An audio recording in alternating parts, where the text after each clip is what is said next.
آپ کے وقت اور توجہ کا بہت شکریہ۔ میں جانتا ہوں کہ ہر روز بہت سی چیزیں ہماری توجہ حاصل کرنے کی کوشش کرتی ہیں، اس لیے میں بہت شکر گزار ہوں کہ آپ نے آج وقت نکالا کہ اس پیغام کو سنیں جو میں نے آج آپ کے لیے تیار کیا ہے۔ آج میں جو آپ کو بتا رہا ہوں وہ ہے کلام میں شبیہات کا اصول، یعنی کلام کی شبیہات۔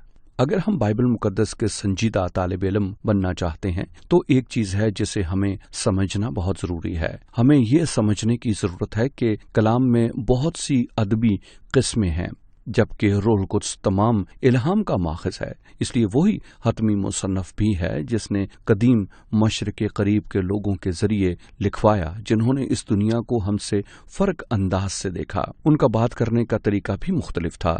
اپنی بات پہنچانے کا ایک طریقہ تھا کہ اپنے الفاظ سے ذہن میں منظر کشی کی جائے۔ آپ جانتے ہیں کہ کلام کے حصے ہم تک مختلف اشکال میں پہنچے۔ کچھ تاریخی ہیں، کچھ نبوتی، کچھ علامتی اور کچھ استعاراتی اور کچھ شاعری پر مبنی ہیں۔ اگر ہم ادبی قسموں کے درمیان فرق کو نہیں سمجھتے اور کس طرح سے ان میں فرق انداز سے پیغام دیا گیا ہے تو ایک الجھن پیدا ہو جائے گی اور ہم غلط فہمی کا شکار ہو جائیں گے۔ یہ سمجھنا نہایت ہی ضروری ہے کہ ہم 21ویں صدی کے مغربی ذہن رکھنے والے لوگ ہیں جو اس کتاب کو پڑھ رہے ہیں، جو کہ ہزاروں سال پہلے مشرق قریب میں لکھی گئی تھی، اور اگر ہم قدیم صحائف کو اس کی مختلف ادبی اقسام کو سمجھے بغیر جدید ذہن کے مطابق پڑھتے ہیں تو ہم بہت سی چیزوں کو غلط سمجھیں گے اور الجھن کا شکار ہوں گے۔ بہت سی باتیں علامتی زبان میں لکھی گئی ہیں اور کچھ باتیں حقیقی معنوں میں سمجھنے کی ضرورت ہوتی ہے۔ اس لیے میں آج آپ کو ایک مزاحیہ تجربہ بیان کرنا چاہتا ہوں جو کہ ایک طرح سے روزمرہ بول چال اور محاورے کے تعلق سے ہے۔ جب میں ایئر فورس میں نوجوان بھرتی ہوا تو میری تعیناتی انگلینڈ میں 4.5 سال تک رہی۔ پہلے چند سال فلیٹ ویل کے علاقے کی برطانوی کمیونٹی کے درمیان گزارے۔ یہ نہایت شاندار لوگ تھے اور میرے آس پاس پڑوسی بھی خوب تھے۔ ایک مرتبہ ٹونی نامی میرا پڑوسی آیا اور ہم مل کر ہفتہ کے دن کے لیے کچھ منصوبہ بندی کر رہے تھے۔ منصوبہ کو حتمی شکل دینے کے بعد اس نے کہا، ہاں ٹھیک ہے، میں کل صبح دستک دے کر تمہیں جگاؤں گا۔ میں نے اس کی طرف کچھ الجھی نگاہوں سے دیکھا اور پھر ہم ہنسنا شروع ہو گئے، کیونکہ اس نے کل صبح کے تعلق سے مجھے جگانے کے لیے جو محاورہ استعمال کیا تھا اس کا معنی برطانیہ میں بہت فرق ہے جو ہم امریکہ میں استعمال کرتے ہیں۔ یہ روزمرہ کی بول چال ہے جس سے میں ناواقف تھا کہ یہ انگلینڈ میں کس طرح استعمال ہوتا ہے۔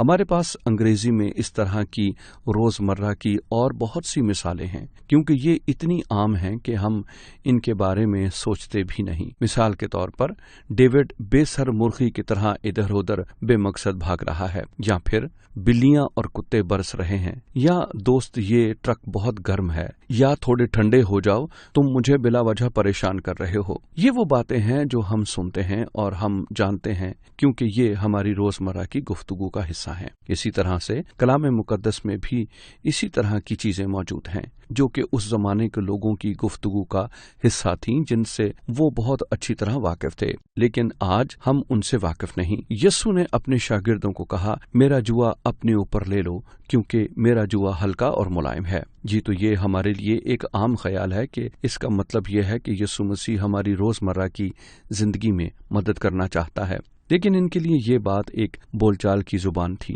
کیونکہ والدین اپنے بچوں کی تعلیم و تربیت کے لیے ایک اچھا ربی تلاش کرتے تھے۔ یعنی یہ والدین کے لیے ایک خاص بات تھی کہ وہ اپنے بچے کی کلام میں تعلیم و تربیت کے لیے نامور ربی تلاش کریں کہ خدا کے ساتھ کیسے چلنا ہے اور کلام کی تفسیر کیسے کرنی ہے۔ اس لیے جب انہیں ایک نامور ربی مل جاتا جو ان کے بچے کی تربیت کے لیے تیار ہو تو وہ ربی اس بچے اور والدین کو کہتا، میرا جوا اپنے اوپر اٹھا لو اور مجھ سے سیکھو۔ اس لیے اس بات کا مطلب یہ تھا کہ جو کچھ میں تمہیں دوں گا اسے سمجھنے کا بوجھ اپنے اوپر لو اور اس پر عمل کرو۔ آپ جانتے ہیں کہ اس وقت لوگوں کے گھروں میں بائبلیں نہیں ہوا کرتی تھیں اور نہ ہی وہ اپنے ساتھ بائبل لے کر گھومتے تھے۔ اس وقت بائبل نہیں ہوا کرتی تھی، کلام تومار پر لکھا جاتا اور یہودی عبادت خانوں میں ہوتا یا ہیکل میں ہوتا، لیکن صرف کاہنوں اور ربیوں کی اس تک رسائی ہوتی تھی۔ اس لیے جب یسوع نے شاگردوں سے یہ کہا تو یہ بات ان کے لیے خوش آئند تھی۔